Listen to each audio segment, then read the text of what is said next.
Hi everyone, আপনাদের সামনে চলে এসেছি আমি অ্যাডিনিয়াম গাছের একটি ভিডিও নিয়ে। আপনারা দেখতে পাচ্ছেন এই অ্যাডিনিয়াম গাছ। আমার কাছে 10টা পূর্ণবয়স্ক অ্যাডিনিয়াম গাছের চারা রয়েছে, যে গাছগুলো এই গ্রীষ্মকালে প্রচণ্ড ফুল হয়। প্রত্যেকটা গাছে বাড় আসা শুরু হয়ে গেছে। আমার কাছে দেখতে পাচ্ছেন আমি অ্যাডিনিয়াম গাছের একটা পুরো কিউ নিয়ে বসে আছি এখানে, এবং এই গাছটার মধ্যে বীজও এসছে। আমি বীজ করার ভিডিও আগে একটা দিয়েছিলাম, আগামী দিনে আবার দেবো।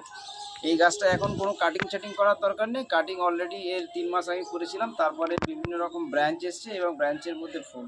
আগামী 15-20 দিনের মধ্যে এই প্রত্যেকটা গাছে আপনারা ফুলে ভরে যাবে। দেখতে পাচ্ছেন এই গাছ চাইলেই আপনারা আপনাদের বাড়িতে লাগাতে পারেন খুব সহজেই। একটা কম মেনটেন্সের মধ্যে দিয়ে এই গাছ আপনারা বাঁচিয়ে রাখতে পারবেন। এবং দীর্ঘমেয়াদী কোনো গাছ যদি আপনার বাগানে থাকে, তার মধ্যে সবথেকে ভালো গাছ হচ্ছে অ্যাডেনিয়াম। আর একটা বৈশিষ্ট্য হচ্ছে অ্যাডেনিয়ামকে আমরা মরু গোলাপ মানে ডেজার্ট রোজ হিসাবে চিনি। কারণ হচ্ছে যখন 40 ডিগ্রি অ্যাবাভ 40 ডিগ্রি টেম্পারেচার থাকবে, তখন কিন্তু এই গাছটা যদি আপনি 3 দিন 4 দিন জল না দেন, এই গাছ কিন্তু দাঁড়িয়ে থাকবে। এই গাছের সমস্যা কি? সমস্যা হচ্ছে অতিবৃষ্টি। যদি আপনার একদিন বৃষ্টি হয়ে গেল মুষলধারে, কোনো অসুবিধা নেই। যদি নিম্নচাপের বৃষ্টি হয় 1 সপ্তাহ কন্টিনিউ, তখন কিন্তু এর গোড়ায় জল যদি জমে যায়, তখন এর রুট পচে যেতে পারে, গাছটা মারা যেতে পারে। তাই দেখবেন অতিরিক্ত বৃষ্টি হলে আপনারা এই গাছটাকে শেডের মধ্যে করে দিতে পারেন।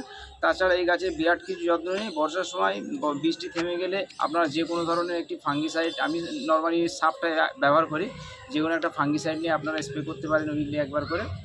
তাহলে কী হয়, কোনো যদিও পচন থাকে সেগুলো নষ্ট হয়ে যাবে।